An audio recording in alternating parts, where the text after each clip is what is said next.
Hi, welcome. I'm delighted to have the opportunity today to share with you some ideas from positive psychology, the scientific study of optimal human functioning, the science of happiness. I first started thinking about happiness when I was an undergraduate at Harvard. I was a computer science major, doing well academically, I was doing well socially, I was a varsity squash athlete, and I wasn't happy. And it didn't make sense to me because looking at my life from the outside, I should have been happy. Everything externally was going well, but internally it wasn't. I remember one day during my sophomore year waking up and walking straight to my academic advisor and telling him I'm switching my major. I switched from computer science to philosophy and psychology. I actually did become happier taking some of these classes and then went on to graduate studies in the area of positive psychology. And after completing my PhD, I wanted to share what I've learned with others. And that's when I started to teach. That first year when I taught, I had 8 students in my positive psychology class. 2 of them dropped out. The next year, through word of mouth, the class grew slightly and I had over 300 students. And then the third year I taught it, I had close to 900 students, making it at that point the largest course at Harvard. And at that point, the media became interested. Why? Because they wanted to understand how it is that there is a class that's larger than Introduction to Economics. So I was invited for newspapers, radio, television, and in these interviews, I started to notice a certain pattern. So I would walk into the interview, would have the interview, and subsequently the interviewer or the producer would walk me out and say something to the effect of, Tal, thank you for doing the interview, but you know, I expected you to be different. And I would ask as nonchalantly as I could, of course, as if I didn't care, how different? And he or she would say, well, I expected you to be more outgoing. Next interview, same thing. Thank you, Tal, for doing the interview, but you know, I expected you to be different. And once again, nonchalantly, of course, I would ask, how different? And they would say, well, more extroverted. Next interview, same thing. How different? Well, less shy. You know, I get nervous in interviews. I am shy. Next interview, same thing. How different? Well, less introverted, more extroverted, more outgoing, more cheerful, and on, interview after interview. But here is the best one. So this is an interview in one of the local Boston channels. We have the interview, which was quite long, and I actually thought was quite good. But at the end of the interviewer walks me out, and as I'm about to leave, the usual comes. Tal, thank you for doing the interview with us, but you know, I expected you to be different. Now, just so that you understand, by this time, my self-esteem is shot. But still, with some semblance of nonchalance, I ask, how different? And the interviewer looks at me, and he says, I don't know, Tal, I expected you to be taller. Taller? What, 5'7" or, okay, 5'6.5" is not enough to teach happiness? And I thought about these responses and this pattern, and I think I understand why they expect someone different. You see, they had to explain to themselves, their viewers, their listeners, a certain phenomenon. Here is a class that's larger than Introduction to Economics. So how do you explain this phenomenon? Of course, by looking at the teacher, who must be extremely outgoing, very cheerful, unbelievably charismatic, and tall. Right? Otherwise, why would the students attend the class? The problem, though, is that they were looking in the wrong place. They were looking at the messenger. Where they needed to look at was at the message. Positive psychology is being taken up by hundreds of organizations globally. Why is it so popular? Because essentially for the first time we have a science of happiness. Until very recently, this whole realm of happiness, of well-being, has been dominated by the self-help movement.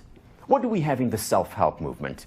We have books, hundreds and thousands of books coming out each year They're interesting, they're accessible. We have thousands of workshops being offered every week around the world. But many of these workshops, many of these books, not all, but many, lack substance, overpromise and underdeliver. On the other hand, we have academia. What do we have in academia? A lot of rigor, a lot of substance. Things are analyzed, reanalyzed, and meta-analyzed. Things that work, good stuff, but not accessible to most people. In fact, the head of my PhD program once estimated that the average academic journal article is read by 7 people. And that includes the author's mother.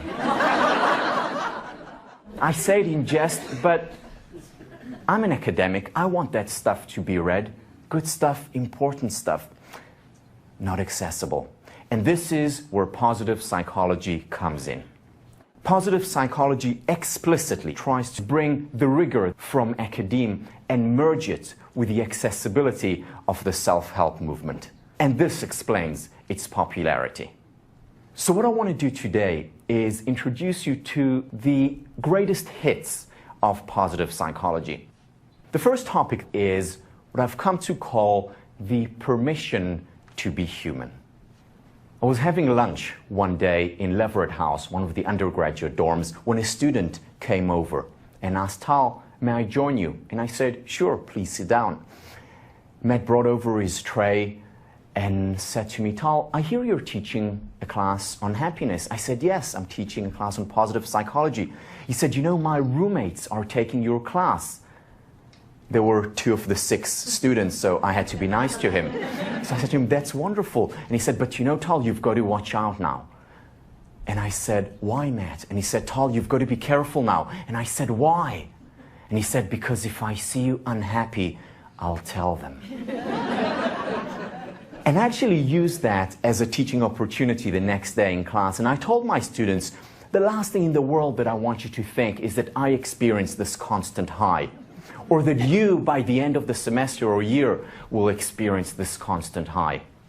There are 2 kinds of people who don't experience painful emotions: disappointment or anger or envy or sadness. First, the psychopaths. The second group of people are dead. Exactly. So if you experience these painful emotions, it's actually a good sign. It means that you're not a psychopath and you're alive. And yet, in our culture today, we think, well, there must be something wrong with me, when in fact there is something wrong with us if we don't experience these emotions at times. The problem is that when we don't give ourselves the permission to be human, when we don't allow ourselves to experience the full myriad of human emotions, we're preventing ourselves from also experiencing the positive emotions. You see, all emotions flow through the same emotional pipeline. And when we block the flow of one set of emotions, we're inadvertently also blocking the other set of emotions, the positive ones. When we block the painful emotions, they simply intensify. As children, we give ourselves the permission to be human, but then we get to a certain age when the facade kicks in and when we say, okay, I can't show these emotions, it's something bad. We ignore it, we suppress it, and we pay a price. I want to show you a quick video clip of someone who gives himself the permission to be human.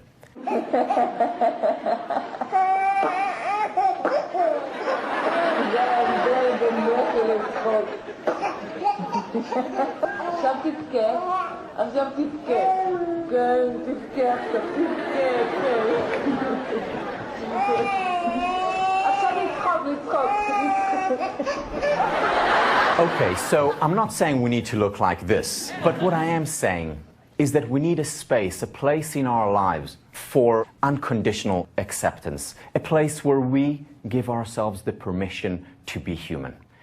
You know, the best advice that Tommy, my wife, and I got after having our first kid, David, was about 5 years ago, was from our pediatrician. He says to us, over the next few months, you're going to be experiencing every single kind of emotion to the extreme. You're going to experience extreme joy, bliss, and you're going to experience frustration and fatigue. It's normal, it's natural, we all go through it. So after about a month, I started to feel some envy toward David. Why? Because for the first time since Tommy and I had been together, here is someone who's getting more attention than I was, no matter how much I cried. But then 5 minutes later, I would experience this most intense love toward David. Now, normally I would say to myself, what a hypocrite. How is this possible?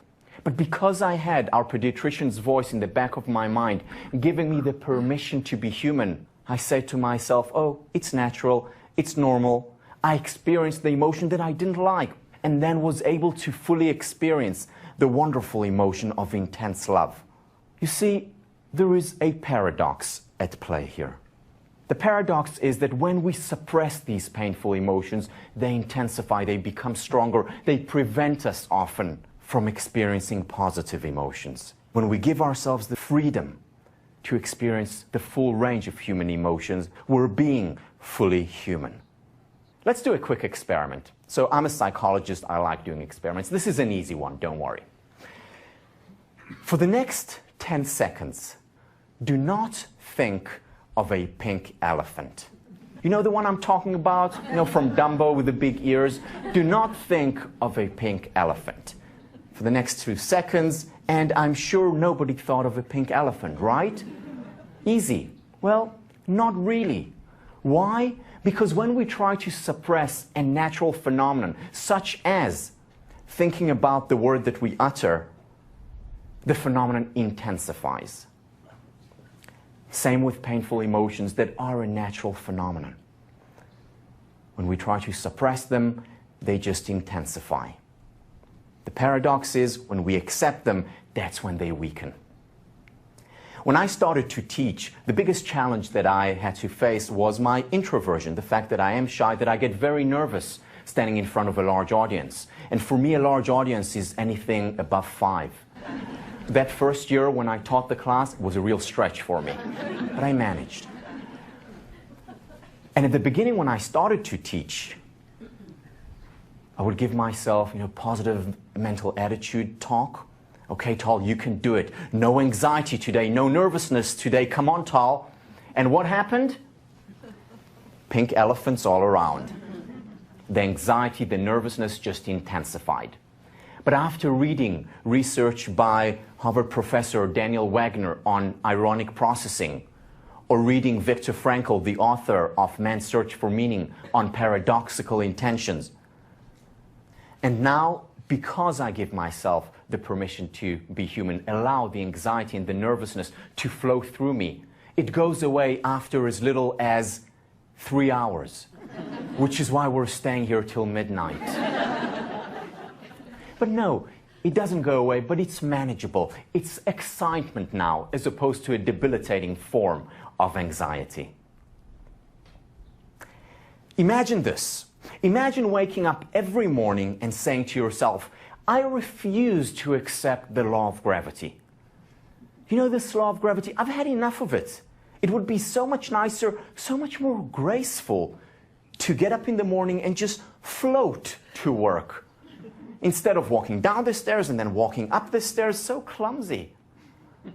Imagine leading that kind of life, refusing to accept the law of gravity. Well, for one, you may not survive for long if you truly refuse to accept the fact that things, people being no exception, fall when left in midair. But even if you did survive, what kind of life would you lead? A life of constant frustration. Instead, what do we do with the law of gravity? We accept it. We may not like it, but we accept it. More than that, we even create games around the law of gravity. Imagine the Olympics without the law of gravity. Imagine a baseball game without the law of gravity. Meaningless. So we play with it. Not so for painful emotions. Painful emotions are as much part of human nature as the law of gravity is part of physical nature. And yet we accept the latter and reject the former, and we pay a very high price for it. When I talk about unconditional acceptance, when I talk about the permission to be human, I'm not talking about passive resignation. I'm not talking about saying, okay, so I'm jealous or I'm anxious and there's nothing I can or want to do about it. Rather, what I'm talking about is active acceptance. Accepting the painful emotion and then choosing the most appropriate course of action. There's nothing wrong with feeling envy. There may be something wrong with my behavior following on that envy. There's nothing wrong with feeling fear, nothing cowardly about it. In fact, courage is not about not having fear. Courage is about having fear and then going ahead anyway. When we suppress these emotions, they control us. And if I don't accept that I sometimes get angry or am sometimes envious, I begin to see envy and anger all around, even though it is not there. And here is the question that we need to ask ourselves. Do we give ourselves and others, whether it's our children, whether it's our colleagues, whether it's our friends, our partners, do we give ourselves and others the permission to be human? This, to my mind, is the foundation, the most important pillar of a happy, fulfilling life. I want to move on now to a second topic, another of positive psychology's greatest hits, dealing with stress. Stress has become a global epidemic. Our college students are suffering from this epidemic. Let me share with you a quick excerpt from an interview with Dr. Richard Caddison, who's the head of mental health services at Harvard University. Here he's talking about a national survey of mental health. There's a national survey called the National College Health Assessment, and in the survey year after year, 45% roughly of students report being depressed to the point that it's difficult to function. And I think 80% feel overwhelmed. Now, not everyone is clinically depressed, but if there's that many people in distress, things need to be done about that, and most campuses don't have enough resources to reach out to those students. And they also don't want to come in because there's lots of stigma attached. This is troubling. 80% feeling overwhelmed, 45% depressed to the point of not functioning. So what is going on there? When I was a resident tutor, one of my roles with undergraduates was to look over the resumes to help them get a better job. And one of the things that initially really impressed me was that each year these resumes became more impressive. The fonts became smaller, the margins became narrower, the titles became more grandiose. And it really impressed me until I realized the price that these students were paying for these narrower margins and smaller fonts. These students were overwhelmed. They were stressed. They had too much to do, trying to do more and more things in less and less time. Here is how it works. When we have too much to do, naturally, we feel stressed. And then over time, if this stress persists, and there's a lot of research showing this, it leads to depression or can potentially lead to depression. And it doesn't start in college, it starts much earlier. You know that in the 1960s, the average age for the onset of depression was 29. Today, the average age for the onset of depression is 14. Why? Because the stress begins so much earlier. There's also the physical cost. Ask any doctor, one of the primary causes of physical ailment is stress. Why? Because our immune system weakens. It's no coincidence that very often after a very stressful period at work or in school or in a relationship, we become sick. People lose their levels of creativity as a result of stress, thinking narrowly as opposed to broadly when we're more relaxed. Being overwhelmed, having too much to do is so prevalent. Some of our comedians even use it as part of their routine. I believe that someday sitcoms will be 30 seconds long. Because that's all we'll need and that's all our attention span can take, because our attention span is shot. We've all got attention deficit disorder, or ADD, or OCD, or one of these disorders with 3 letters because we don't have the time and patience to pronounce the entire disorder. That should be a disorder right there. TBD, too busy disorder.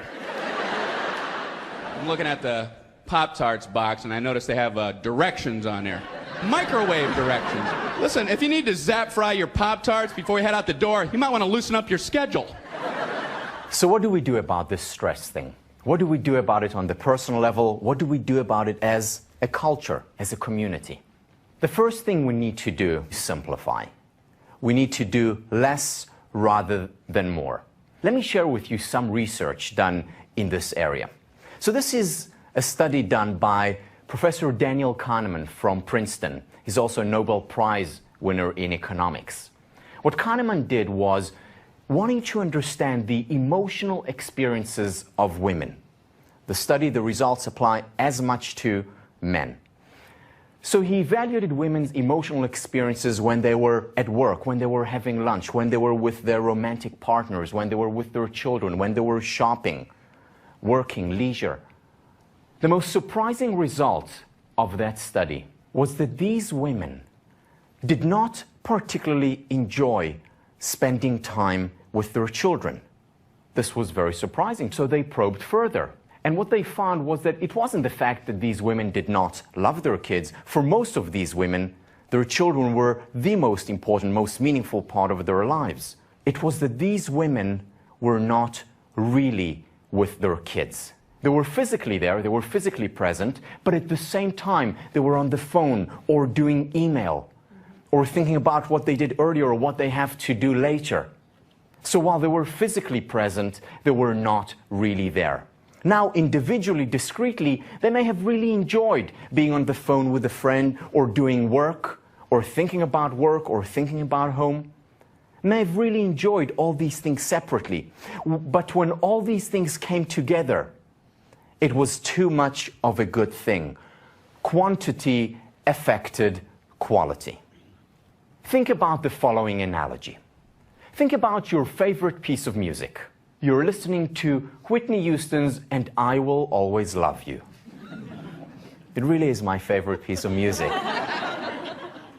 And then you rate it on a scale of 1 to 10, and you give it a straight 10. And then you listen to your second most favorite piece of music, the chorus piece from Beethoven's Ninth. And once again, you rate it on a scale of 1 to 10, and it's not quite "And I Will Always Love You," but it's a 9.5. It's pretty good. And then, for maximal effect, you play them together. And what do you get? A 19.5, right? No, not a 10, not even a 5. It's noise. That's modern life for you. Simplify. We pay a very high price for trying to do too much. Quantity affects quality.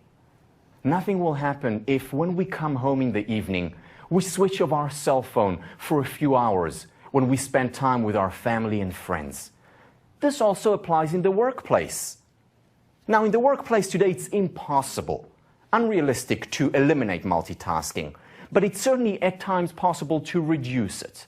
How many of you have your email on while you're doing other work that requires concentration? Just a quick show of hands.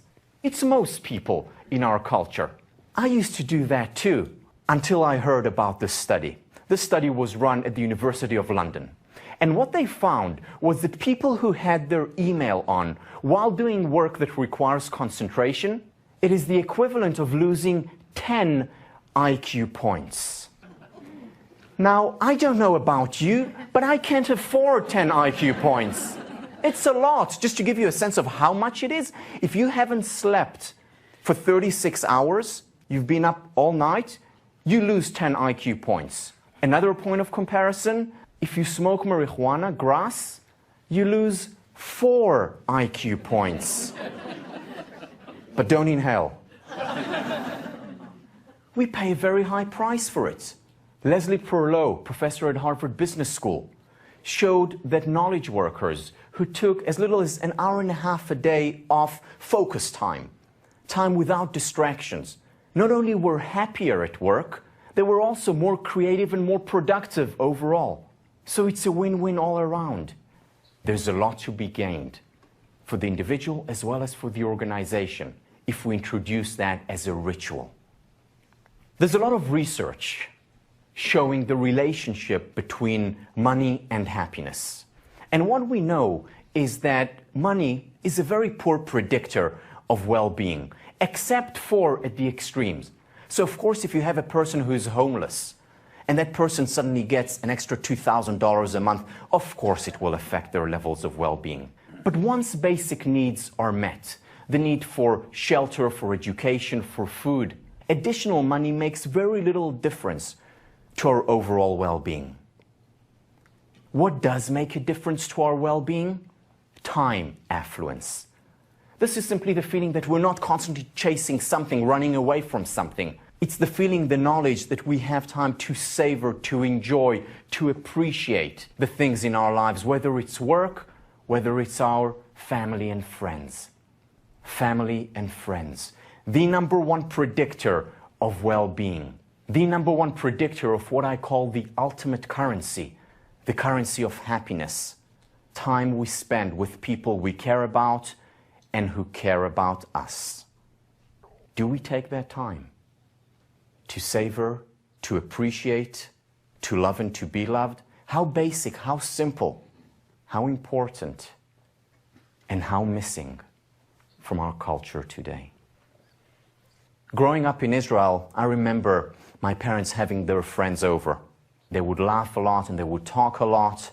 They'd have a swell of a time. It looks very different from even the way my generation visits friends. So when we visit friends, we're on the phone or doing our email, distracted, not savoring, not enjoying, not making the most of the number one source of the ultimate currency. Let me show you a clip with one of the leading positive psychologists in the world, Professor of Psychology, Sonia Lyubomirsky from UC Riverside. Friends and family is incredibly important. In fact, many researchers, I think, if you ask them, they would say that social relationships are the biggest factor in happiness and well-being. And social support has been shown to be important in coping with loss, coping with illness, with negative events, and also just with anything, with achieving goals. You know, having supportive friends or family that kind of, that inspire you, that cheer you, that motivate you, that give you tangible support. Your most important source of happiness may be sitting next to you right now, right here. Do you appreciate that person? Do you make the most of that source of the ultimate currency? To my mind, the most surprising result in the area of stress research is that stress is not the problem. What psychologists have shown is that stress is often good for us. It makes us tougher, stronger, more resilient, and more receptive to happiness, to well-being. Think about the following analogy. On the physical level, so what happens to your muscles when you go to the gym and lift weights? You're stressing your muscles. What happens to the muscles as you're doing it? The muscles actually break down when they stress. But is that a bad thing? It's not a bad thing, because if you lift weights and then the following day you lift the same weights again, and then you lift the same weights again and again, day after day, after 6 months and then a year, and then after 2 years of lifting weights and working hard, you begin to look like me. More or less, well, hopefully a little bit more. So it's not a bad thing. Stress is actually good for us. When do the problems begin? The problems begin when we lift weights and then a minute later we lift the same weights again and then again and again and again. That's when we get injured. That's when we get overtrained. That's when we get enervated rather than energized. So the problem is not the stress. The problem is the lack of recovery on the physical level as well as on the psychological, emotional level. People who are successful, who thrive, and who are also happy are not people who don't experience stress. Especially in the 21st century, stress is part of being alive. They ritualize their recoveries throughout the day, throughout the week, throughout the year, throughout a lifetime. What we need, if we are to thrive in this fast-paced world, is to strategically place recoveries on a few levels. First of all, on the micro level. What we need to do is introduce 15-minute breaks after an hour or 2 hours of work. That could be talking to our loved one. It could be meditating for 15 minutes. It could be having lunch with our phone off and email off. These mini recoveries make a big difference to our well-being as well as to productivity and creativity. It's a win-win. We need these recoveries on the mid-level. A good night's sleep is a very good investment. A lot of research tying good sleep to well-being, lower levels of depression, higher levels of happiness, as well as to creativity and productivity. It's a good investment to sleep. Or taking a day off during the week. Even God needed a day off. People who take a day off or 2 days off a week actually report being more productive, not to mention happier. And then we also need those macro-level breaks, those vacations, the month off, the week off every few months. J.P. Morgan, one of the leading entrepreneurs in the history of American business, once said, "I can do the work of a year in 9 months, but not in 12. Now, most of us don't have the luxury of taking 3 months off. But the point is that we need that time off. It is no coincidence that there is an etymological connection between the words create and recreate. We need to engage in recreation if we want to be at our best. So introduce these rituals into your life, those 15-minute breaks, that hour gym a few times during the week, that quiet lunch where you savor a friend or the meal itself. Get a good night's sleep, take a day off, take those vacations without taking your computer along or being on the phone constantly, because that's not a real vacation. That's just more stress, this time about being on vacation. The next point that I want to introduce is the mind-body connection. The connection for mental health between the mind and the body. Over the last few decades, there has literally been an explosion of research in this area, where psychologists are realizing more and more how important it is to think about what happens neck down.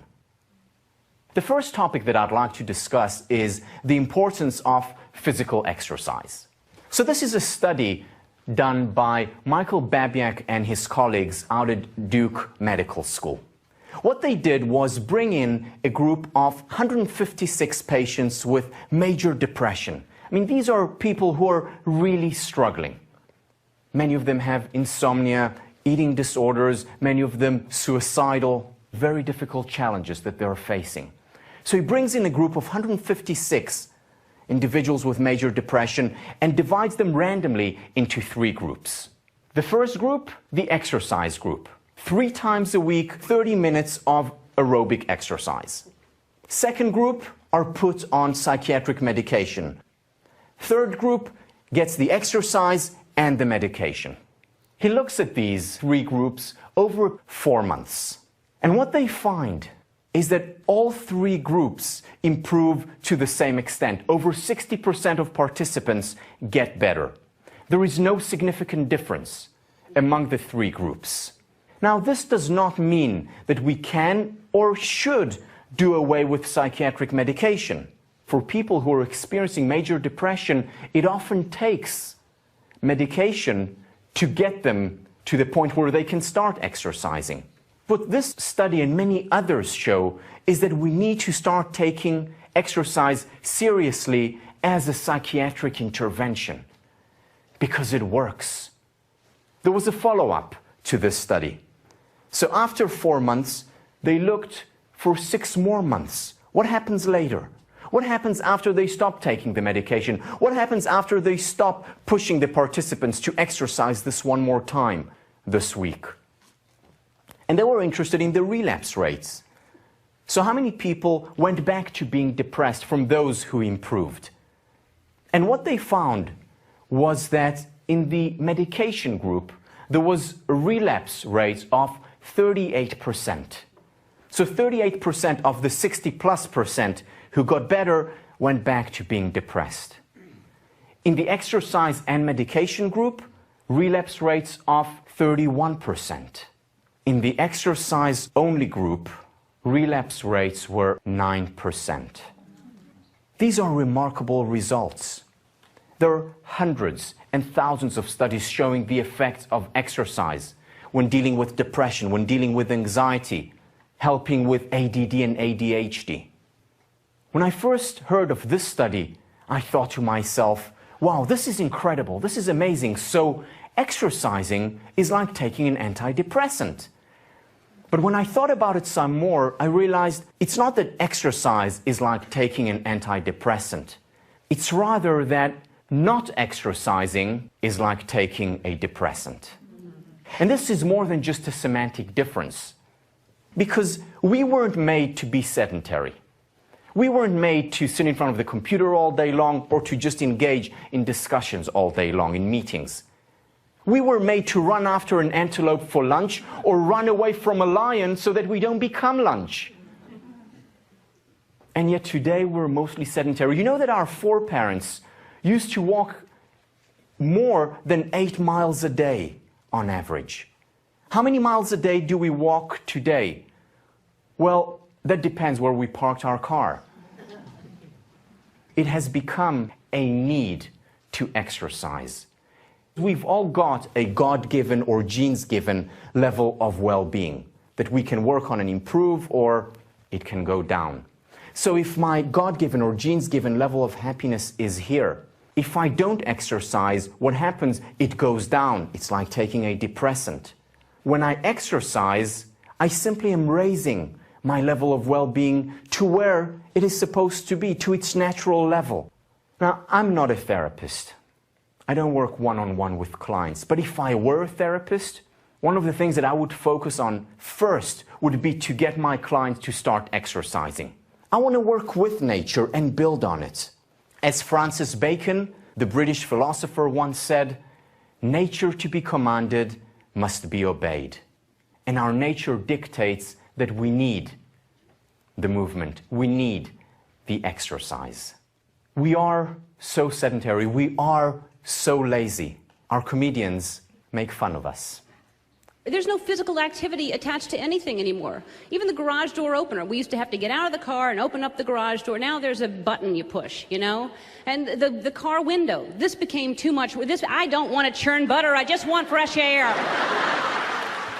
I just prefer the easy way in life. I do. I see an escalator, I get excited. I'm like, sweet, all I got to do is keep my balance.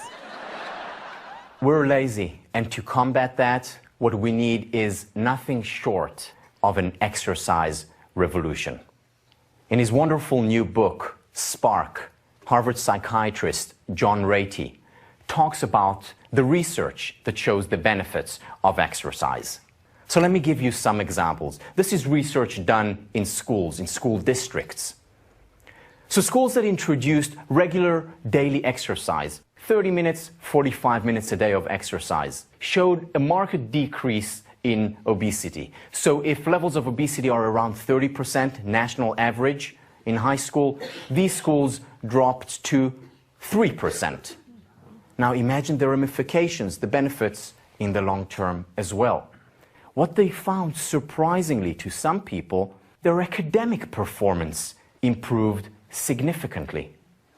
And this was true for schools who were performing below average, as well as for the top schools who performed better when they introduced regular physical exercise. Why? Today we know why. Exercise actually changes the functioning of our brain. It helps us form more connections in our brain, so it has the cognitive benefits as well. What they also found is that regular exercise significantly reduced bullying and levels of violence in schools. Now think about it. How much money do we as a society spend on trying to reduce bullying and violence and increase school performance? And here we have an intervention so accessible, so easily used, with so many benefits. Do we use it? Do we use it enough? The benefits of exercise are not just for the young, for our kids in schools. The benefits of exercise are for all ages. Here is John Ratey talking about some of these benefits for the older population. We know, for instance, if you're middle-aged and you haven't been exercising, if you begin to exercise 30 to 40 minutes a day for 4 to 5 days a week, you can push back cognitive decline by 10 to 15 years. And some studies show that you can cut the incidence of Alzheimer's disease by 50%, even if you haven't begun yet. In many ways, exercise can be looked at as the unsung hero of psychological interventions. Let me quote you from John Ratey about the effects of exercise and how it works. In a way, exercise can be thought of as a psychiatrist's dream treatment.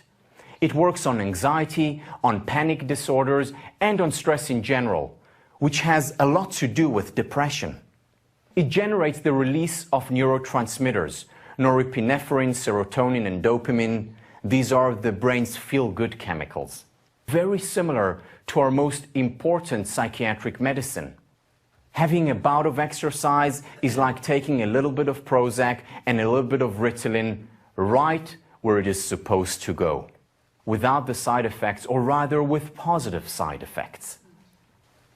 The next intervention that I'd like to talk about is something that has been researched for the last few decades, but has been practiced primarily in the East for thousands of years, and that is mindfulness meditation. The benefits of meditation are immense, and when we talk about meditation, it can be yoga or sitting meditation, just deep breathing, mantra meditation, repeating the same word over and over again. Prayer with focus is a form of meditation, Tai Chi, Qigong, and on and on. Basically, there are three components that one can say are common to just about all forms of meditation. The first component is the one-pointedness, focusing on one thing, focusing on the breathing going in and out, focusing on that mantra, on that word, focusing on the posture, on the movement, on the prayer, whatever it is. The second component of most meditative practices is the deep breathing.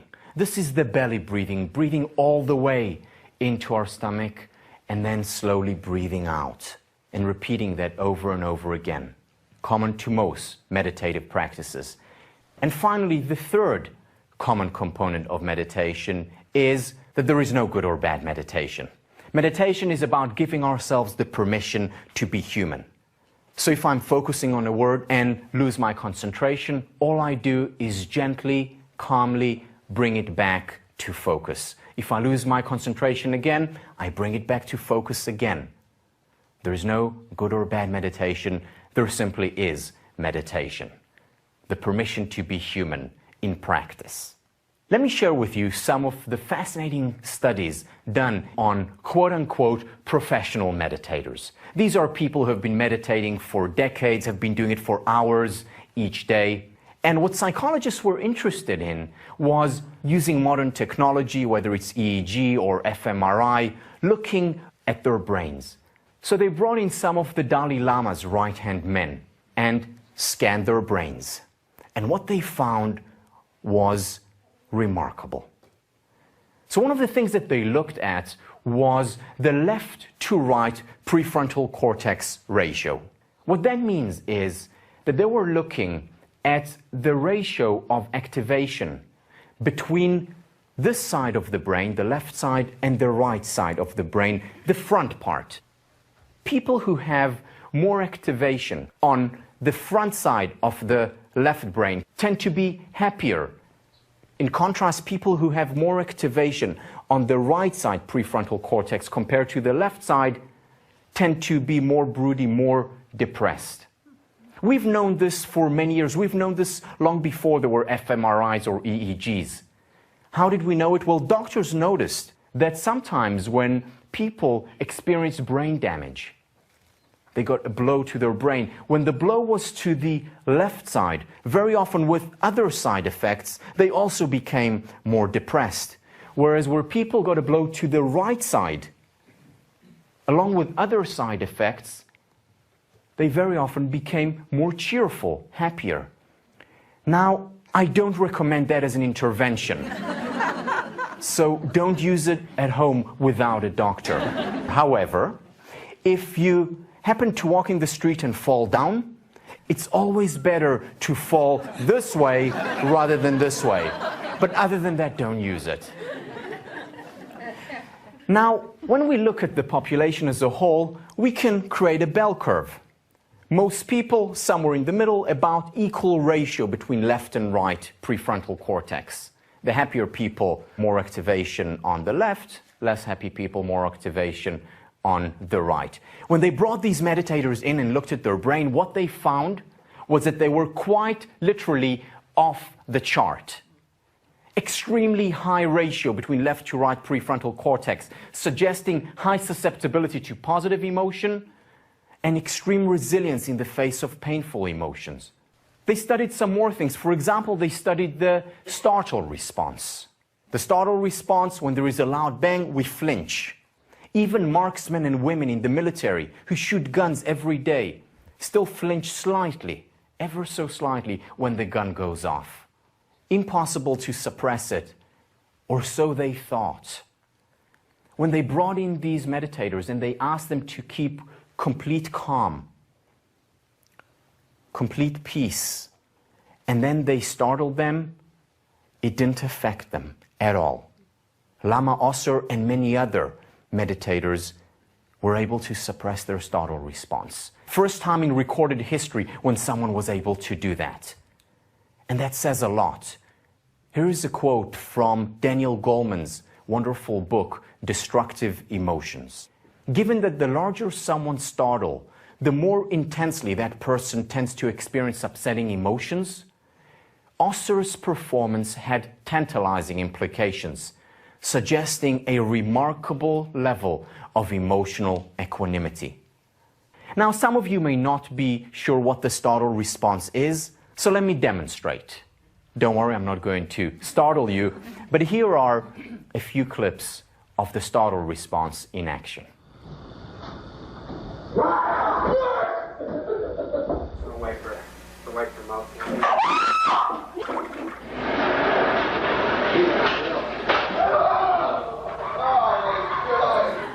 So this is great. This is remarkable results, but how does it help me? How does it help most of us? Are you prepared to go off to the Himalayas and meditate for 30 years? Maybe. Most people are not. Fortunately, we don't have to introduce radical change into our lives in order to benefit from meditation. Some very important work done by people like Herbert Benson and John Kabat-Zinn shows the benefits of meditation, of meditating for as little as 15 minutes a day. Let me share with you a study done by John Kabat-Zinn and Richie Davidson. So what they did was they brought in a group who was interested in a course on meditation. They randomly divided them into two subgroups. The first group got an 8-week meditation course where they were asked to meditate for 45 minutes a day. The second group, the control group, was waiting for their course, and they compared the two. The first thing that they found was that the group that meditated enjoyed far lower levels of anxiety than the control group. Second, their mood improved significantly. They actually became happier as a result of that 8-week program. So this is great, but they went a step further. They went deeper, and they actually scanned their brains. And what they found was that after 8 weeks, their brains actually changed. Their brains were quite literally transformed. They had higher levels of activation on the left side compared to the right side.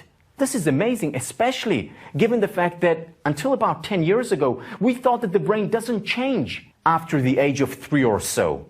Now we know that it changes until the day we die. And one of the ways of positively changing our brain is through meditation. Then they injected participants in both groups with cold bacteria. They wanted to see how their immune system would react. And what they found was that those who meditated, their immune system was a lot stronger. So we become more resilient, physically as well as psychologically. We become happier and healthier through meditation. Here is a clip by Dr. Jon Kabat-Zinn, one of the people most responsible for bringing meditation to our part of the world. One of the take-home messages of our study is that you do not actually have to be a Buddhist monk and move to the Himalayas in order to benefit from these kinds of very, very powerful meditative practices. That it can be done in the workplace, in a regular life, and that one's brain will actually change in response to it. One's immune system will actually change in response to it. However, not everyone feels comfortable doing yoga or taking the time to meditate. But here is one thing that I recommend, something that is very, very important, that you all breathe. Don't stop breathing. It's very important. But of course, what I mean is the deep breathing, breathing like a baby does, all the way into our belly, and then exhaling slowly and gently. We don't do that enough in our culture, and we pay a price. What we know is that when we're stressed, when we're anxious, our breathing actually becomes shallower. It stops here. And then when our breathing stops here, we become even more stressed and anxious, making our breathing yet shallower, and so on in a downward spiral, or what psychologists call the fight or flight response, something that we experience so much of the day in our modern 21st century world. Fortunately, though, what psychologists and physiologists have shown is that it's quite simple to reverse the fight or flight response and create instead what Herbert Benson calls the relaxation response. And sometimes it takes as little as 3 deep breaths to reverse the cycle. Because what we also know is that when we're feeling good, our breathing is deeper, and when our breathing is deeper, we feel even better, leading to deeper breathing and on in an upward spiral of well-being. There's a wonderful book out by Thomas Crum called 3 Deep Breaths, where he talks about the importance of introducing the practice of 3 deep breaths throughout the day as a ritual. So the first thing when you wake up in the morning, take those breaths. First thing as you walk into your office and sit down, take 3 deep breaths. Just after coming back from lunch, or just as you're about to enter home in the evening, 3 deep breaths. He recommends that each time we get to a red light, we take 3 deep breaths. Now, I learned how to drive in 2 places, Israel and in Boston. Yep. Now, the Israeli drivers and the Bostonian drivers are not world-renowned for their calm and peacefulness on the road. I'm sad to say, no exception. So each time I used to get to a red light, I used to really get anxious, especially if I just missed the green light. Whereas now, I see it as an opportunity for deep breathing. Imagine if everyone used that as an opportunity for deep breathing. Everyone, especially in Israel and Boston, used it as an opportunity. We'd have better drivers, calmer drivers, less road rage, perhaps. Introducing these 3 deep breaths throughout the day can transform our day, because in many ways these breaths are a form of a mini recovery. In fact, one of the leading mind-body practitioners, doctors, researchers in the area, Dr. Andrew Weil, has this to say about breathing. If I had to limit my advice on healthier living to just 1 tip, it would be simply to learn how to breathe correctly. So breathe. The nice thing about breathing is that you can do it anywhere, anytime, even while you're listening to a lecture. So we talked about the permission to be human, we talked about ways of dealing with stress, and we talked about some mind-body interventions. The last thing that I want to talk about is considered one of the central pillars of positive psychology, and that is, quite simply, focusing on the positive. We have treasures of happiness all around us and within us. One of the problems is that very often we fail to appreciate these treasures. Appreciate, think of the word. It has two meanings. The first meaning of the word appreciate is to say thank you for something. And saying thank you for something, being grateful for something, appreciating it, is a nice thing to do. Cicero called gratitude the highest of virtues. But there is also a second meaning to appreciate. And the second meaning is to increase in value. It doesn't just happen to material things, it also happens to spiritual things. So when we appreciate the good in our life, the good appreciates. Unfortunately, the opposite is also the case. Meaning, when we don't appreciate the good in our life, when we take it for granted, the good depreciates. And that, unfortunately, is what very often happens in our lives, in our relationships, in our schools, in our country. Irvin Yalom, a Stanford psychiatrist, has conducted research on terminally ill patients. These are people who have 3 to 6 months to live. And one of the things that he found time and again was that these individuals would say something to the effect of, "For the first time in my life, I feel that I'm alive. For the first time in my life, I feel that I'm alive." Why? Because for the first time, they're appreciating a breath. For the first time in their lives, they're appreciating a walk in the park, the people whom they care about and who care about them. And they finally feel that they're alive. So the question is, do we need to wait?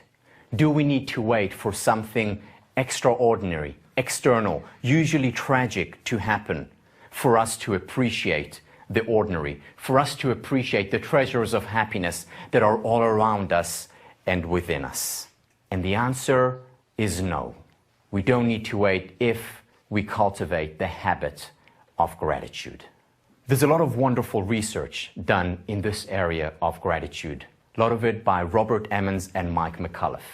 What they did in one seminal study was bring in a group of people and randomly divide them into 4 subgroups. The first group was asked every night before going to sleep to write down at least 5 things for which they're grateful. They can be big things or little things.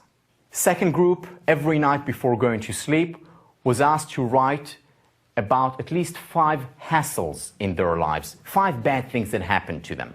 The third group, every night before going to sleep, had to write at least 5 things at which they were better than others at, superior to others. And the fourth group, the control group, had to write any 5 things that happened to them during the day.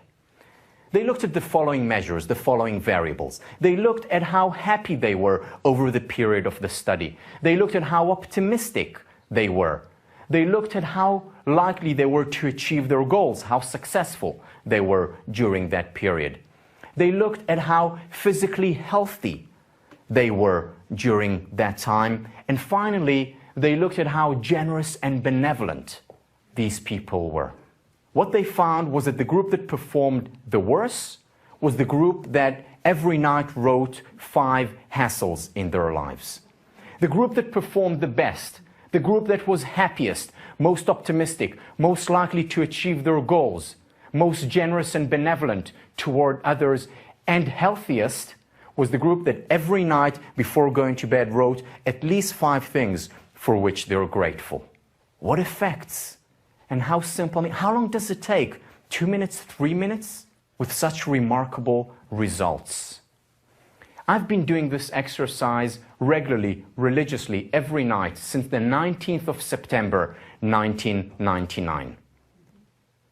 3 years before the actual study was published. I started doing it after Oprah on one of her programs told me to do it. And I've been doing it ever since. It works, and now we also have the scientific basis to show that it works. I also do it with my son, David. Every night before he goes to sleep, I ask him, "David, what was fun for you today?" And then he asks me, "Abba, Daddy, what was fun for you today?" And I tell him. My wife and I do it on a regular basis, where we tell one another what we appreciate about each other. the beginning when we started doing it, I naturally initiated it. She thought it was weird. But she said, well, you know, I knew what I was getting into when I married the guy. So she put up with me, and now it comes natural to us. Why? Because it's about not taking for granted the most important things in our lives. When we appreciate the good appreciates. So there are both psychological as well as physical benefits to doing this very simple exercise. The key, though, when doing this exercise is to maintain freshness by being mindful of what we are writing down. Because one of the things that tend to happen after we've done it many times is that we begin to take this exercise for granted, which of course defeats the purpose. So when writing down, for example, mom, to really think about mom. When writing down a meal, experience or re-experience that meal. It's to experience what Barbara Fredrickson calls in her book Positivity, heartfelt positivity. Let me share with you what I wrote last night. So I have this little notebook that I write it down, and every once in a while I transcribe it to a file on my computer, and it's terrific to go back and look at the things I was grateful for back in 1999 or 2005. So here is what I wrote last night. God, Tamush, Tami, my wife, David, Shirel, Eliav, my 3 children, Udi and Jeff, 2 friends I met yesterday, and a salmon dish. I had a wonderful salmon last night. Big things, little things, things that repeat themselves every day, and things that are peculiar, unique to that day. It makes a big difference. Here is another clip by Sonia Lubimirsky about the importance of gratitude, the importance of appreciation. Gratitude is really critical, was one of the critical strategies to being happy and maintaining happiness. And gratitude is really thankfulness or appreciation or even kind of a wonder at life. But there's different kinds of gratitude, and there are different ways to express gratitude. So for example, being grateful for a particular individual in your life. So is one type of expression of gratitude. So in my studies, I've had people write gratitude letters as a way, as a kind of a technique to make themselves happier. Counting your blessings is another way to express gratitude, which is basically listing, either writing down or telling someone else the things in your life that you're grateful for. But also just savoring and appreciating your life sort of as it happens. You know, when you're with your kids, are you really just sort of savoring that positive experience with them, or are you thinking about something else? So take these few extra minutes to savor, to appreciate the treasures of happiness. Many of the things that I talked about today are commonsensical. Of course, we know how important it is to give ourselves and others the permission to be human, for us to take time to recover. We know how good we feel after we go for a walk or a run. We know that we feel great when we take in a deep breath. And we know how important it is not to take for granted the things that are so important for us in life. We know all these things. It's common sense. But as the French philosopher once said, common sense is not that common, especially when it comes to application. So this is what I ask you today, to make common sense more common. Peter Drucker, who is considered by many to be the father of modern management studies, worked with hundreds and thousands of leaders around the world, in the education sector, in the business sector, in government. And he used to go to organizations and give talks or give public lectures, but toward the end of his life, he was too weak and too frail to go out and teach. So he had those leaders come to him and spend the weekend. And here is how he would start every weekend. On a Friday, he would tell the participant, whoever it was, the following. On Monday, I don't want you to tell me how great it was, how great this weekend was. On Monday, I want you to tell me what you're doing differently. Why? Because Peter Drucker, with his 60 or more years of experience, knew what change is about. He knew that real change does not come from experiencing a high or from being inspired, that real change comes only with action. So this is what I'm asking you now. Introduce these ideas in your life. Create a circle around you, friends, family, where you give one another the permission to be human. Give yourself time to recover. The 15-minute recovery, the good night's sleep, the vacation. Start a training regime tomorrow morning. Don't wait. 3 times a week of 30 minutes, it's not a lot. It has consequences for your entire life. It's a good investment. Go to a meditation class, start yoga, see if it works for you. And breathe throughout the day, especially when you get to that red light. And finally, savor, appreciate. There are so many treasures all around us, within us. And if we appreciate them, we'll have even more. Tonight, as every night, I'm going to be writing down the 5 things or more for which I'm grateful. And one thing which I'm certainly going to write down tonight is the opportunity and the privilege of having spent time with you. So thank you.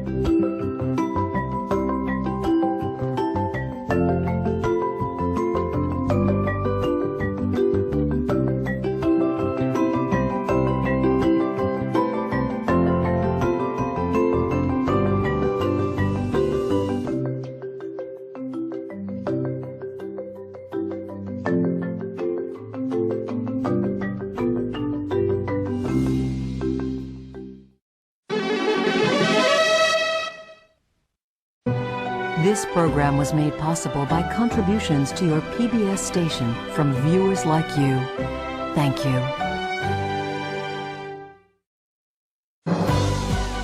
We are PBS.